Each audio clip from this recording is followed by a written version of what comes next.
uHezekeli 5. Wena ndodana yomuntu, zithathele inkemba ebukhali, uzithathele yona njengempukho yomgundi, uyihambise ekhanda lakho nasesilevini sakho, uzithathele isilinganiso sokulinganisa, wahlukanise izinwele. Ingxenye yesithathu uyakuyishisa ngomlilo phakathi komuzi, seziphelile izinsuku zokuvinjezelwa, uthathe enye ingxenye yesithathu, ugalele ngenkemba nxazonke zayo, nenye ingxenye yesithathu uyihlakaze emoyeni, ngihoshe inkemba emva kwazo. Uyakuthatha khona eziyingxosana, uzibophele emiphethweni yengubo yakho. Futhi kuzona uyakuthatha, uziphonse phakathi komlilo, uzishise ngomlilo, kuyakuvela lapho umlilo, ungene endlini yonke yakwa-Israyeli. Isho kanje iNkosi uJehova, ithi, lokhu kuyiJerusalema, ngilibekile phakathi kwezizwe, namazwe ayalihaqa.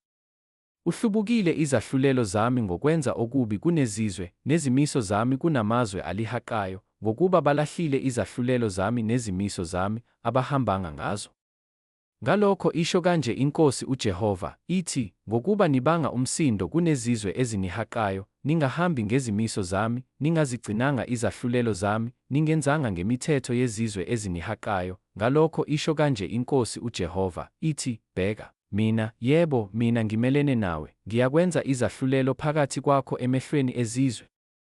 Ngiyakwenza kuwe lokho engingazange ngikwenze, nengingasayi kukwenza okunjengakho ngenxa yazo zonke izinengiso zakho. Ngalokho oyise bayakudla abantwana babo phakathi kwakho, abantwana badle oyise, ngenze izahlulelo phakathi kwakho, ngihlakaze kuyo yonke imimoya yonke insali yakho. Ngalokho, kuphila kwami, isho iNkosi uJehova, ngokuba uyingcolisile indlu yami engcwele ngakho konke okuzondekayo kwakho nangazo zonke izinengiso zakho, ngalokho ngiyakukunciphisa impela, iso lami lingahawukeli, ngingabi nabubele. Ingxenye yesithathu yakho iyakufa ngesifo, baphele nangendlala phakathi kwakho, ingxenye yesithathu iyakuwa ngenkemba nxazonke zakho, nengxenye yesithathu iyakuhlakazwa kuyo yonke imimoya, ngihoshe inkemba emva kwabo. Isiyakuphela intukuthelo yami, nganelise ukufutheka kwami ngabo, ngiduduzeke, bayakwazi ukuthi mina Jehova ngikhulumile ngomhawu wami, lapho sengifezile ukufutheka kwami ngabo. Ngiyakukwenza ube yincithakalo nehlazo phakathi kwezizwe ezikuhaqayo emehlweni abo bonke abadlulayo.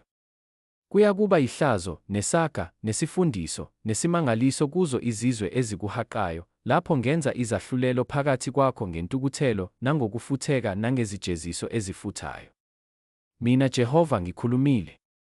Lapho ngithumela kini imicibisholo emibi yendlala eyakuba ngukuchitheka kwabo, engiyakuyithuma ukunichitha, ngiyakukhulisa indlala phezu kwenu, ngaphule uzime lwenu lwesinkwa, ngithumele kini indlala nezilwane ezimbi, zikwaphuce abantwana. Kudlule phezu kwakho isifo negazi, ngehlisele inkemba phezu kwakho. Mina Jehova ngikhulumile.